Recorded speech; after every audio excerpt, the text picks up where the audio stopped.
Education and technology also play a central role. Economic self-reliance is not just about material resources. It is about knowledge. An Africa that builds its own research institutions, trains its own engineers, and develops its own innovations is an Africa that cannot be easily manipulated. Technology offers new possibilities for leapfrogging old systems, whether through renewable energy, digital finance, or homegrown medical research. Yet, economic self-reliance does not mean isolation. Africa does not need to cut itself off from the world. Rather, it means engaging with the global economy on fair terms, with confidence and strength. It means forming regional trade alliances, like the African Continental Free Trade Area, AFCFTA, to create one of the largest single markets in the world. It means negotiating from a position of unity rather than weakness. Of course, the road is not easy. Self-reliance requires sacrifice, discipline, and a willingness to challenge entrenched interests. It may mean rejecting short-term loans or aid packages that come with strings attached. It may mean investing heavily in infrastructure and industries that do not yield immediate results, but secure long-term independence. It may even mean facing external pressure or sanctions. But the alternative, continued dependence, is far worse. Ultimately, economic self-reliance is about restoring pride. It is about proving to future generations that Africa can stand on its own feet, build its own industries, feed its own people, and offer its own innovations to the world. It is about replacing the language of dependency with the language of strength. True freedom will never be given, it must be built. And in the economic arena, that building begins with self-reliance. At first glance, loans from the International Monetary Fund, IMF, and the World Bank appear to be lifelines, offers of assistance for nations struggling with debt, poverty, or underdevelopment. They come wrapped in the language of support, stability, and growth. But behind this polished vocabulary lies a harsh reality. These loans are rarely free, and the conditions attached to them often cost far more than they give. For Africa, the rejection of such conditionalities is not just an act of defiance, it is an act of survival. The pattern is familiar. An African nation faces an economic crisis, perhaps due to falling commodity prices, political instability, or structural weakness left behind by colonialism. The IMF or World Bank steps in, offering financial support. But the money comes with strings. Governments are told to privatize state-owned enterprises, cut subsidies, devalue their currency, or open their markets prematurely to foreign competition.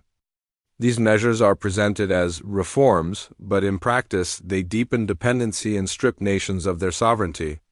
Consider the impact of currency devaluation, a common IMF prescription. While it may make exports cheaper, it simultaneously makes imports more expensive. For nations that rely heavily on imported food, medicine, or fuel, this translates into immediate hardship for ordinary citizens.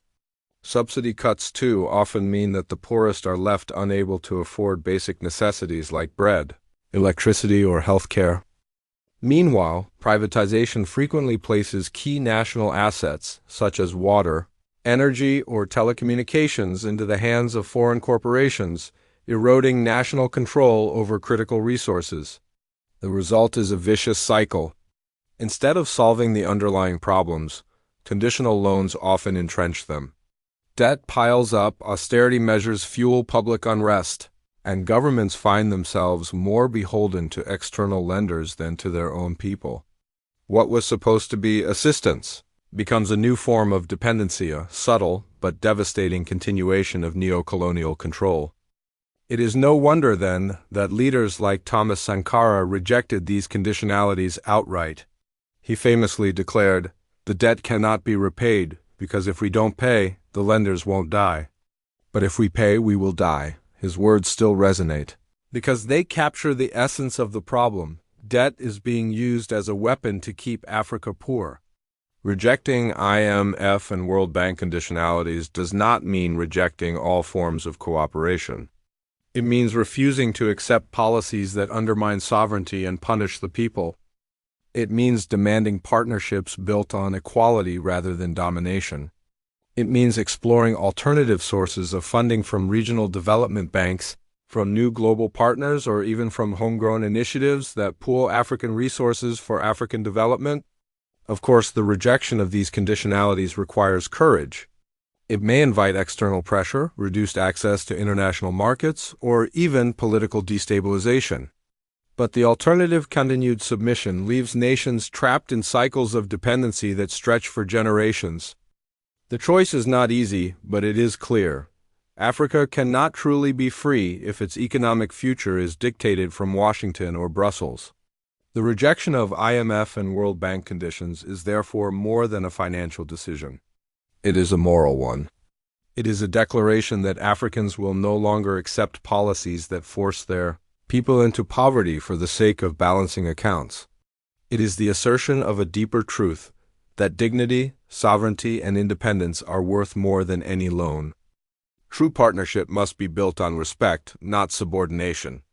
Until that is possible, the path forward is clear.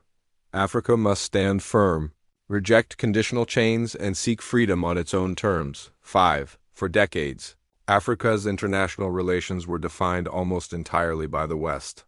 Paris, London, Washington, and Brussels acted as the primary centers of power, dictating trade, aid, and security arrangements. But today a shift is underway. Africa is no longer content to play the role of a passive partner in global affairs. Instead, it is exploring new geopolitical relationships, alliances that challenge the old monopoly of influence. Among the most notable of these are the growing ties with Russia and Turkey. Russia, with its history as the successor of the Soviet Union, has long positioned itself as a partner for nations resisting Western domination. In recent years, Moscow has expanded its engagement in Africa, not only through military cooperation but also through investments in energy, mining, and infrastructure. Unlike Western institutions, which often tie their support to political or economic conditionalities, Russia presents itself as a partner that respects sovereignty. This framing resonates deeply with African leaders who are weary of lectures about governance from the very powers that once colonized them. Turkey, meanwhile, has carved out a unique role by emphasizing trade, cultural exchange, and development assistance. Over the past 2 decades, Ankara has opened dozens of embassies across Africa, expanded Turkish Airlines routes to connect African capitals, and hosted major summits with African leaders. Turkish construction firms have been heavily involved in building airports, hospitals, and roads, tangible infrastructure that directly supports development. Unlike the distant rhetoric often associated with Western engagement, Turkey's approach is grounded in visible action on the ground. These new partnerships are not without controversy. Critics argue that Russia's military involvement in certain countries risks deepening conflict or creating new dependencies. Others warn that Turkey's expanding influence may come with its own set of hidden agendas.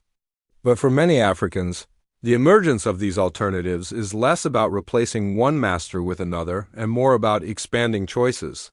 The power of having multiple partners lies in the ability to negotiate better terms, to diversify sources of investment, and to reduce vulnerability to any single block of influence. The geopolitical realignment also reflects a broader truth. Africa is no longer a passive object in global power struggles. The continent is increasingly asserting itself as an active player, one that can choose its allies, set its priorities, and demand respect in international forums. Partnerships with Russia and Turkey symbolize this shift not because they are perfect partners, but because they help break the monopoly of the West. Importantly, these relationships must be guided by caution and clarity. Africa's history is full of examples where foreign involvement, no matter how promising at the start, ended in exploitation. The challenge today is to learn from that history, to engage with new partners without surrendering sovereignty. If managed wisely, these partnerships can provide the tools, technology, and resources that Africa needs to accelerate its own development. But they must always serve African interests first. In the end, the value of new geopolitical partnerships lies not in the power of Russia or Turkey themselves, but in the fact that Africa is beginning to choose. It is breaking free from the idea that its future must be tied exclusively to Western capitals. It is embracing the possibility of a multipolar world, where alliances are built on respect, mutual benefit, and shared resistance to domination. This is not about East versus West, it is about Africa versus dependency. And in that struggle, new partnerships are not the destination, but a step on the path to true independence. Every revolution, no matter how powerful its slogans or how noble its cause, will collapse if it is not built on integrity. The history of post-independence Africa offers many painful lessons. Leaders who began with promises of liberation but ended up trapped in corruption, authoritarianism, and greed. These failures did not only weaken their countries. They disillusioned generations, leaving citizens to wonder if true freedom was even possible.